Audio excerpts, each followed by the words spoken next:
Muy bien, vamos comenzando la semana 36. Vamos a ver cómo anda ese pensamiento matemático de los estudiantes de tercer año de secundaria.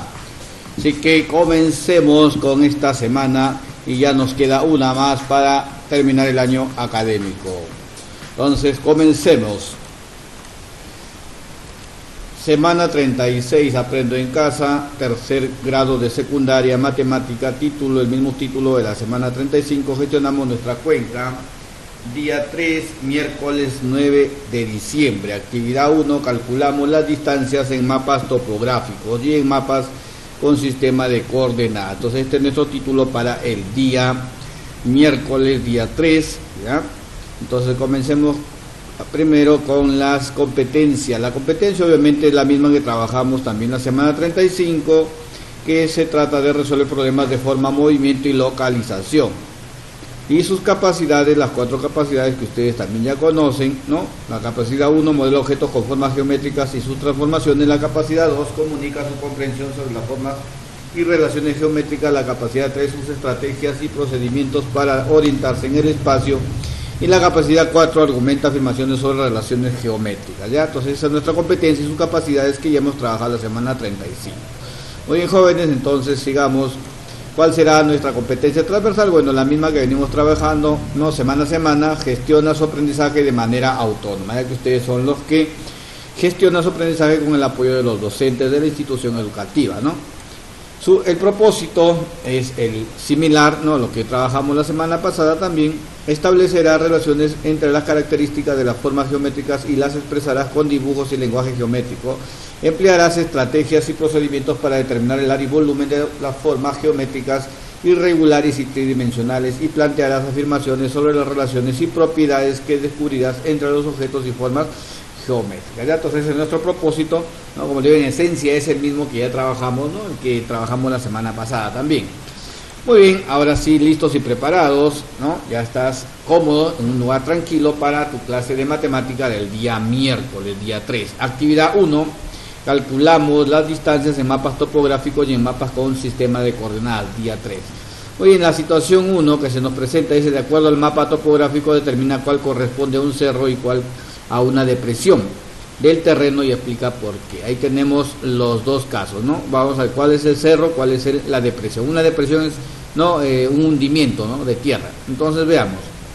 Como ya explicamos en el video de los conocimientos que debemos tener en cuenta para poder identificar estos tipos de terrenos, nos damos cuenta que acá estas líneas, ¿no? Son las proyecciones que se van teniendo de los planos, ¿no? Como cuando vamos cortando un cerro, según les expliqué, no, son las proyecciones. Entonces, y esto de acá son las distancias que van aumentando, fíjense, 50, 75, 100, 125. Entonces, un aumento significa que son planos horizontales que van creciendo, ¿no? O van elevándose, van haciendo el corte al cerro de forma, ¿no? Ascendente. Entonces, por eso que vemos estas diferencias de nivel, ¿no? Entonces, por lo tanto, además, otra característica es que nos ayuda a identificar, ¿no? Que esto de aquí va a ser un cerro porque las líneas son continuas, ¿no? En cambio, en esta situación que vemos acá, vemos que las distancias, ¿no? Aquí aumenta, se mantiene y luego disminuye, ¿se dan cuenta? Entonces, y además otra característica que me indica que este dibujo representa, o este gráfico representa una depresión, es porque las líneas son punteadas, ¿no? No son líneas continuas como en el caso del cerro. Entonces, y esto ya lo hemos dicho en la solución, las curvas de nivel siempre se cierran, las curvas de nivel siempre representan la intersección de un plano horizontal con la superficie terrestre y por lo tanto definen un polígono cerrado, ¿no? Como les acabo de mencionar, en el caso que tengamos una cuenca deprimida, las curvas de nivel se ponen con trazo discontinuo, ahí está bien claro. Entonces, reforzamos lo que habíamos explicado con la parte de la definición, la parte teórica. Entonces decimos que esto es un cerro y esto es una depresión, ¿verdad? Muy bien, y otra forma de verlo de una forma gráfica más, ¿no? De una forma más panorámica sería esto, ¿no?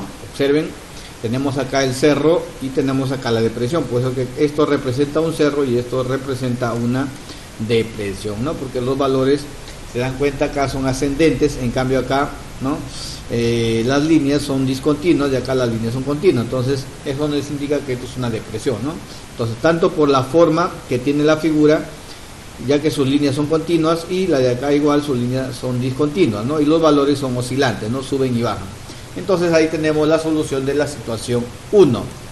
Entonces la respuesta, decimos, el caso 1 corresponde al mapa topográfico de un cerro y el caso 2 a una depresión. Muy bien, entonces esto tienes que saber tener en cuenta para que puedas identificar cuando te den gráficos y te pidan identificar cuál es un cerro y una depresión. Y esas son las características fundamentales que debes tener en cuenta para hacer una buena identificación. ¿De acuerdo? Muy bien, jóvenes, ahí está. Entonces la situación 1 ya está resuelta. Entonces pasamos a la situación 2.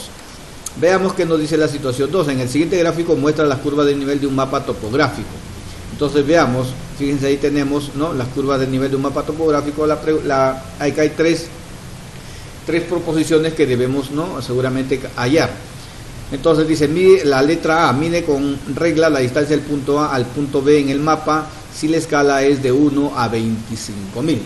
¿Ya? Entonces calcula la distancia horizontal en la realidad. Entonces para eso nos vamos a valer de la escala también, pues, ¿no?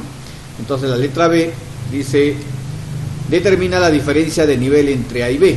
Entonces eso también lo explicamos en la parte teórica, ¿no? En la parte teórica que ya les he dado en el primer video. C, con los resultados anteriores calcula la distancia entre A y B, ¿no? Eso también dijimos cuál es la distancia entre A y B, ¿no? Entonces ahí tenemos ya lo que corresponde al gráfico y vamos a ver cuál es la solución que le vamos a dar a esto. Entonces, midiendo la distancia en el papel, en el plano, nos damos cuenta que entre A y B, la distancia horizontal, no te olvides que el punto A es el que está más abajo, ¿no?, y es la proyección del punto B. Entonces la distancia, pero en este caso la distancia horizontal entre A y B, midiéndolo, sale aproximadamente 1,5 centímetros, ¿correcto? Entonces significa que si esto mide 1,5 centímetros en el plano, en el mapa, entonces ¿qué es lo que tenemos que hacer? Calculamos la distancia horizontal real. Según la escala, fíjense, 1 centímetro en el mapa equivale a 25.000 centímetros en la realidad. O también quiere decir que 1 centímetro, como acá tengo 25.000 centímetros, ustedes saben que 1 metro tiene 100 centímetros, quiere decir que eso también equivale a 250 metros, ¿no? Entonces eso equivale a 250 metros, entonces podría decir 1 centímetro equivale a 250 metros. Entonces esta es la fórmula de la escala, ¿no?, cómo se debe calcular. Entonces vamos a hacer las comparaciones. 1 centímetro en el plano equivale a 250 metros, por lo tanto 1,5 centímetros, que es la distancia entre A y B, eso se llama distancia horizontal. ¿Cuánto valdrá esta distancia horizontal entre A y B? ¿No? Entonces veamos, simplificamos centímetros, multiplicamos 250 por 1,5 y me va a quedar 375 metros. Esa es la distancia real, ¿no?, entre el punto A y el punto B. Ojo, distancia horizontal, porque no te olvides que el punto B está más arriba que el punto A, porque está a 1000 metros, ¿ya? Sino que como se proyecta, entonces a eso se le llama la distancia horizontal. Entonces ya tenemos la distancia horizontal entre A y B, ¿de acuerdo?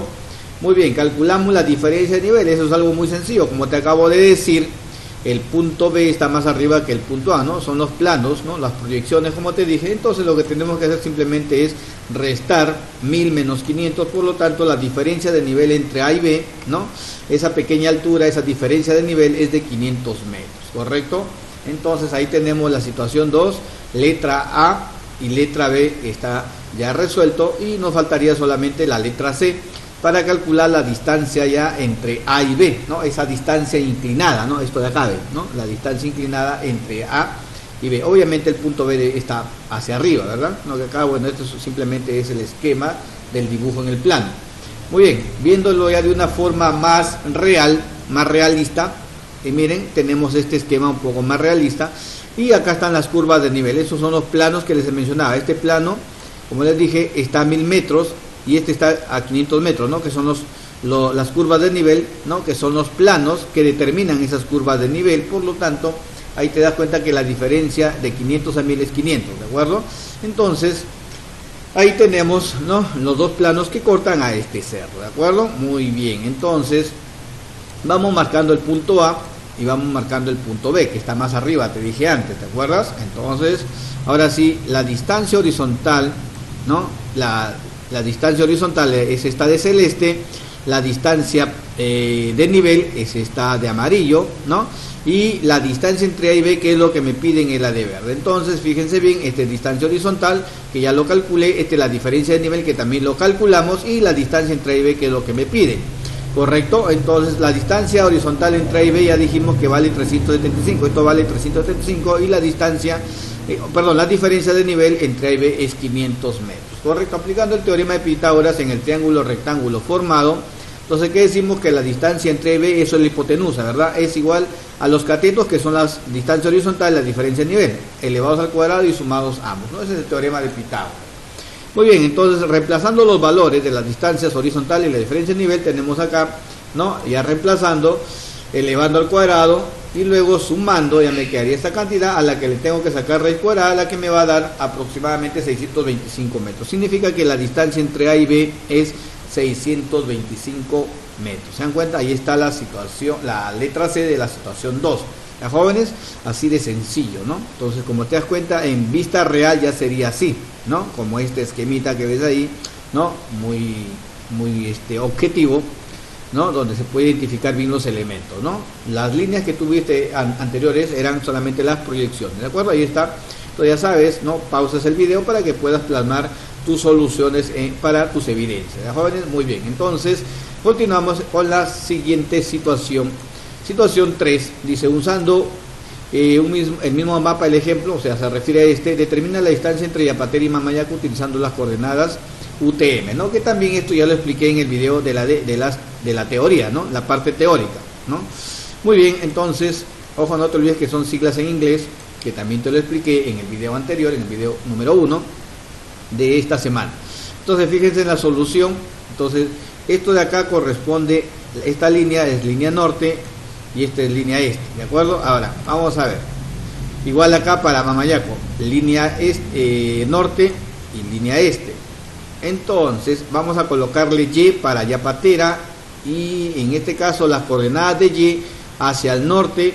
¿Cuánto es hacia el norte para Yapatera? Acá está, a ver, Yapatera hacia el norte, no es como, acuérdate, las coordenadas en un plano cartesiano, ¿no? Las coordenadas para el norte es 9.440.000, acá, ¿no? Ahí está, en el eje Y, es esto de acá, el eje Y es norte, tiene una coordenada de 9.440.000, y en el eje X, ¿no? En el horizontal es esto de acá, en el horizontal, ¿qué distancia es? Horizontal, acá, no te olvides, horizontal, 600.000, ¿te das cuenta? Entonces, si tú lo quieres ver en forma de coordenadas, tú sabes que una coordenada es abscisa y ordenada, ¿no? X y Y. La X es esto, ¿no? Que es 600.000 acá, ¿no? Esta distancia horizontal, ¿qué es esto? ¿Ya? Esta distancia horizontal, que es esta de acá, entonces 600.000. Y la ordenada, que es esta, la ordenada, ¿no? La vertical, que corresponde a ¿cuánto? 9.440.000. Por lo tanto, la coordenada de Yapatera sería 600.000 y 9.440.000, ¿correcto? Ahora vamos con M de Mamayaco. Vamos a ver cuáles son sus coordenadas de M, norte. Hacia el norte, fíjate, hacia el norte tiene 9.400.000 y hacia el este tiene 640.000. ¿Te das cuenta? Ahí está. Por lo tanto, las coordenadas de Mamayaco sería 640.000 hacia el este, y hacia el norte, ¿no? Sería 9.400.000. Entonces acá está, no te olvides, este es para el norte y este es para el este, ¿no? Para el este horizontal y para el norte vertical, 9.400.000. Muy bien, entonces vamos a encontrar esas variaciones del norte para Yapatera. Acá está, ¿no? 9 millones para el norte, ¿no? Veamos entonces, serían la diferencia de la variación norte, 9 millones, hay que restar, ¿no? De Mamayaco a Yapatera, 9.400.000 menos 9.400.000, y te va a quedar negativo 40.000, ¿no? Digamos que es la referencia, el signo nada más, ¿ya? Por lo tanto, esta distancia obviamente es 40.000, ¿no? Esta distancia norte, ¿no? A esta distancia norte se refiere.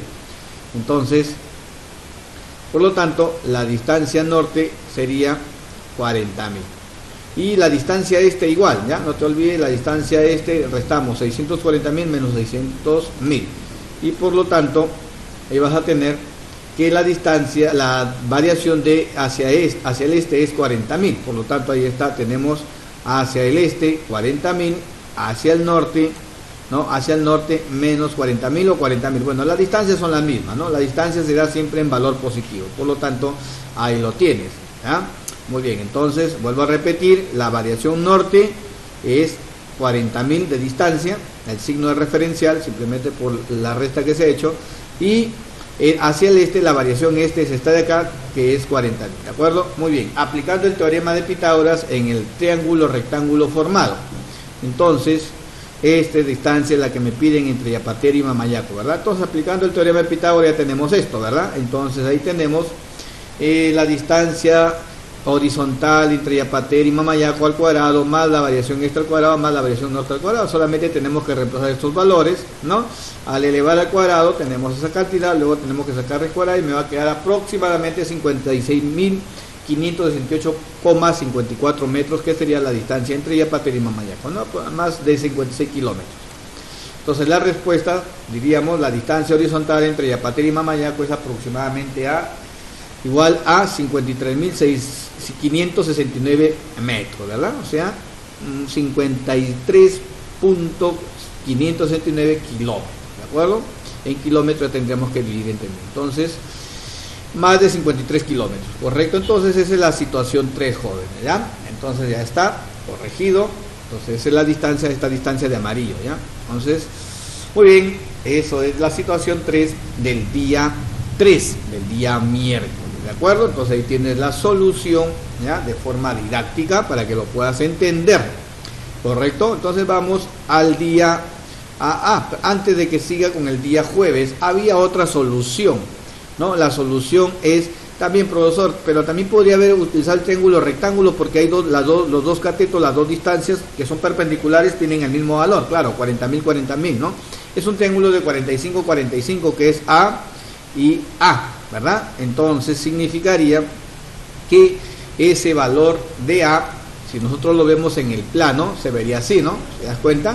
Entonces, ya aquí hemos volteado el mapa, lo hemos girado para verlo como este triángulo, ¿verdad? Entonces la variación este, la variación norte, ¿no? Entonces son las distancias que nosotros habíamos calculado. Entonces estos dos valores, como dijimos, eran iguales a 40.000, ¿no? Entonces, como dicen, en valor absoluto, la variación este y la variación norte son iguales, ya que tienen la misma distancia según lo visto anteriormente. Significa que el valor de A, que representa estos dos que son iguales, es 40.000, aplicando, ¿no? Esta la hipotenusa, que sería esta hipotenusa, ¿no? Es lo mismo. Por lo tanto, sería la distancia horizontal entre Yapatera y Mamayaco sería 40.000 raíz cuadrada de 2. Si tú reemplazas los valores, 40.000 por 1,4142, te vas a dar cuenta que te va a quedar exactamente el mismo valor, ¿no? Que era 53.000 nos había dado, ¿verdad? 53.000. Entonces nos había quedado 53.568, ¿no? Pues parece que acá hay un pequeño error, vamos a corregir, a ver, una corrección acá. Esto de acá es 53.000, ¿no? Entonces acá hay que hacer esa pequeña corrección, 53.568. Jóvenes, aquí hay que hacer esa corrección, ¿ya? Entonces esa era la corrección que hemos hecho con respecto a lo anterior, porque ya dijimos que en el anterior, si regresamos para atrás, el valor era 53.000, ¿te das cuenta? Entonces 53.568, ¿correcto? Entonces ahí está, regresando, nos damos cuenta que acá es un 3, ¿no? Entonces sería 53.000, ¿no? Si lo escribimos mejor, 53.500, ¿no? A veces a veces pensamos que lo copiamos bien, pero se puede corregir, ¿no? 568, ¿no? 568,5 metros, ¿no? Ahí está.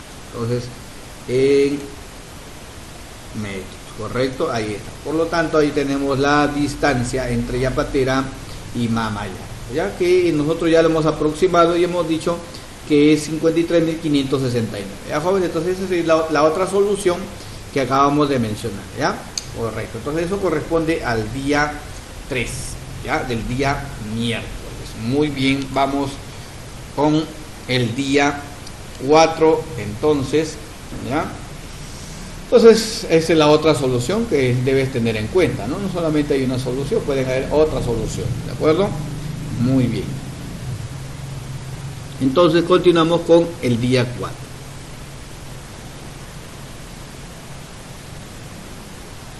Muy bien, y ahí nomás enganchándonos en el día 4, jueves 10 de diciembre, vamos a trabajar con el mismo título y la actividad del día jueves sería calculamos el volumen de agua en pólders. Bueno, un polder es algo como esto, ¿no? Son terrenos de tierra de forma rectangular, ¿no? Así como se ven acá. Esos son los famosos pólders, ¿no? Que es lo que implementó Holanda hace muchos años, ¿no? Que fue el pionero en establecer este tipo de pólders para ganarles tierras al mar. Fíjense ahí, ¿no? Por eso que Holanda, ¿no? Con la denominación ahora actualmente de Países Bajos. ¿Y por qué se le llama Países Bajos? Porque justamente están debajo del nivel del mar. Fíjense que esto es el mar, ¿no? Y Holanda, o mejor dicho, los Países Bajos actualmente ya se encuentran por debajo del nivel del mar, ¿no? Por ahí su denominación de Países Bajos, ¿no? Este es el agua, ¿no? Y de esa forma al mar se le va ganando terreno. Entonces, por eso que Holanda ha ganado, ¿no? Terrenos, ¿no? Desde hace mucho tiempo viene ganando terreno, ¿no? Va ampliando su superficie territorial. Ya jóvenes, entonces eso es un polder para que tengan idea de lo que vamos a trabajar. Muy bien, entonces, ¿no? Ahí está en una forma más grande, ¿no? Más panorámica para que puedan observar mejor. Y vamos, la actividad 2 dice calculamos el volumen de agua en pólders, día 4. Situación 1, en Holanda dice usando pólders se ha ganado hacia el mar casi 7.500 kilómetros cuadrados de tierras. Sin ellas, Holanda tendría aproximadamente un 20% menos de tierras. ¿Cuál es la superficie de Holanda? Esto es una situación muy sencilla, porque solamente habría que sacar el porcentaje, ¿no? Entonces, como acá me dicen, ¿no? Sin estos 7.500 kilómetros cuadrados, Holanda tendría 20% menos, quiere decir que tendría 80%. Entonces, agregándole esto de acá sería el 100%. Significa que 7.500 kilómetros cuadrados equivalen al 20%, ¿verdad? La pregunta es cuánto será ese, cuánto será X, cuánto será el 100%, ¿no? Esta es una regla de 3 que usted ya lo conoce, multiplicamos en aspa y dividimos, ¿verdad? Simplificamos los porcentajes, ¿no? Multiplicamos 7.500 por 100 entre 20 y me queda aproximadamente 37.500 kilómetros cuadrados, que sería la superficie aproximada de Holanda. Ya jóvenes, la situación 1 es muy sencilla, como lo acaban de ver. Y la respuesta tenemos entonces, la superficie de Holanda es 37.500 kilómetros cuadrados. Muy bien, vamos con la letra A, la letra B. En Holanda se utilizó el sistema de polder para ganar terreno hacia el mar, como les mencioné antes, ¿no? En la introducción. Terreno al mar con una extensión de casi 7.500 kilómetros cuadrados de tierra. Si el agua alcanzaba antes de ser drenada significa que va a ser vaciada, ¿no? De 2 metros de altura. ¿Cuántos metros cúbicos de agua fueron drenados? Entonces, ¿cuántos metros? Ojo, acá dice metros cúbicos, ¿ya? Metros cúbicos, ¿no? Porque es volumen. Entonces, la solución tenemos, acuérdate bien, 1 kilómetro cuadrado es igual o equivalente a 1.000.000 de metros cuadrados, ¿no? Porque tú sabes que un kilómetro son 1.000 metros, y si fuera 1 kilómetro cuadrado sería 1.000 por 1.000, y eso me va a dar 1.000.000 de metros cuadrados, ¿no? Eso porque aquí me piden que la respuesta la dé en metros cúbicos. Entonces, todas las unidades, estos kilómetros cuadrados deben estar en metros cuadrados.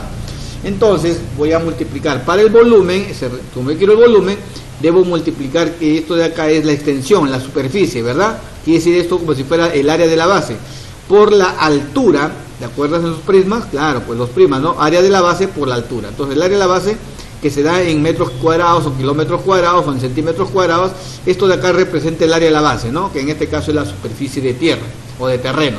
Entonces 7.500 viene a ser el área de la base por la altura, que son 2 metros. Entonces esto de acá, estos kilómetros cuadrados, hay que convertirlos a metros cuadrados, y me quedaría que hay que multiplicar 7.500 por 1.000.000, luego por 2, y me va a quedar esta cantidad muy pequeña, ¿no? Muy pequeña, no, pareciera 15.000 millones de metros cúbicos, una barbaridad, ¿no? Entonces, otra forma de expresarlo sería en notación científica, es 1,5 o 1.5 por 10 a la 10 metros cúbicos, ¿no? Cuando son cantidades abismales, muy grandes, entonces es preferible expresarlo en una notación científica, ¿verdad? Muy bien, ¿no? Pero es bueno que tú también sepas leer esos números grandes, ¿no?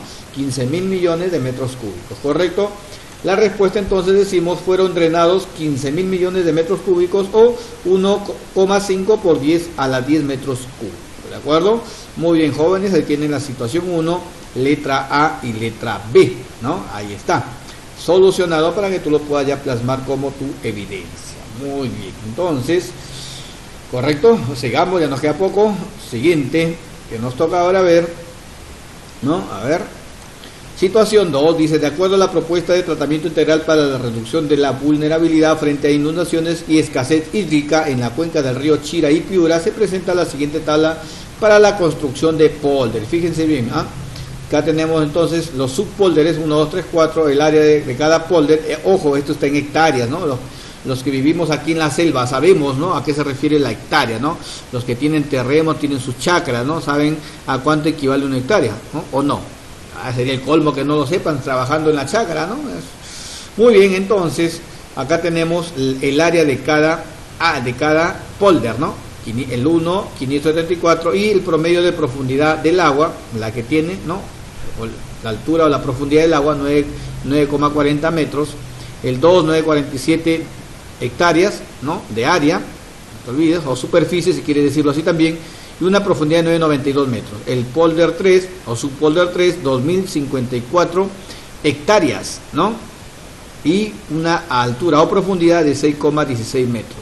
Y el cuarto subpolder, 197 hectáreas con una profundidad promedio de 10,52, ¿no?, haciendo un total de 36 metros de profundidad entre todos, ¿no?, y aunque esto es referencial.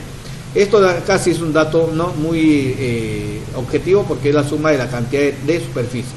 Entonces lo que tenemos que hacer acá es encontrar el volumen, lo que hicimos en el caso anterior, ¿no? Ya sabes que si tienes el área de la base o el área de la superficie, lo multiplicas por la profundidad o la altura, ¿no?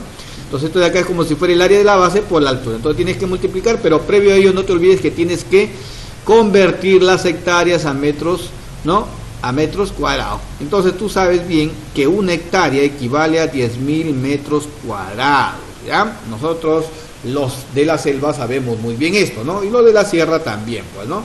Entonces, sabemos que una hectárea son 10.000 metros cuadrados, ¿correcto? Así que no te olvides de esto nunca en tu vida, ¿correcto, jóvenes? Muy bien, entonces sigamos el volumen 1. Vamos colocando volumen 1 para el subpolder 1. Entonces multiplicamos 574 por 10.000, porque sería 574 hectáreas, y como una hectárea vale 10.000 metros cuadrados, lo multiplicamos por 10.000, ¿correcto? Porque tenemos que expresarlo en millones de metros cúbicos, dice acá. Entonces, y lo multiplicamos por la profundidad, y eso te va a dar 53.956.000 metros cúbicos. Ahí tienes el volumen 1, ahí está. Volumen 2, de la misma forma, multiplicamos 947 por el valor de la hectárea, ¿no? 947 hectáreas por 10.000 metros cuadrados, que es lo que equivale a la hectárea, por 992 metros de profundidad. Entonces, multiplicando ello te va a dar 93.942.400 metros cúbicos. Ahí está. Volumen 3, 2.054 hectáreas. Ya sabes que la hectárea otra vez por 10.000 por 6,16 te va a quedar a 126.526.400 metros cúbicos. Y ahí lo tenemos. Y el volumen 4, 197 otra vez por 10.000, ¿no? La misma mecánica de antes, por la profundidad 10,52, y ya te da metros cúbicos, ¿correcto? Entonces, y la respuesta en este caso sería 20.724.400 metros cúbicos. Ahí está. Sumando todos esos valores, vamos a tener, ¿no?, sumando los 4 valores en millones de metros cúbicos, 295 millones 295.149.200 metros cúbicos, ¿no? Entonces eso es lo que nos están pidiendo, solamente completar este cuadrito, así de simple y sencillo, ¿ya? Cuando te piden el volumen, entonces solamente tienes que multiplicar la superficie por la profundidad, ¿de acuerdo, jóvenes? Y eso prácticamente es todo lo que corresponde al día jueves, si es que no hay nada más por delante. Entonces espero les haya servido, ¿no? Envíen sus evidencias, nos queda una semana, ¿no? Así que los que están al día en sus evidencias van a tener una buena Navidad, ¿no? La van a pasar bien. Y los que, bueno, están atrasados, no envían sus evidencias, igual lo van a pasar mejor todavía, ¿no? Entonces, bueno, eso es una broma, ¿no? Entonces, con respecto a la semana 3 terminamos, no se olviden, envíen sus evidencias y, como les digo siempre, cuídense mucho, ¿no? Nos vemos la próxima y última semana, ¿ya? Entonces, a cuidarse, jóvenes, ¿no? Y un saludo muy especial allá en Chiclayo para mi sobrina Alexa, que también justamente va a estar mirando este video, que le va a ayudar mucho en su tarea de tercer grado de secundaria. Muy bien, entonces, como dice el Terminator, hasta la vista, babies.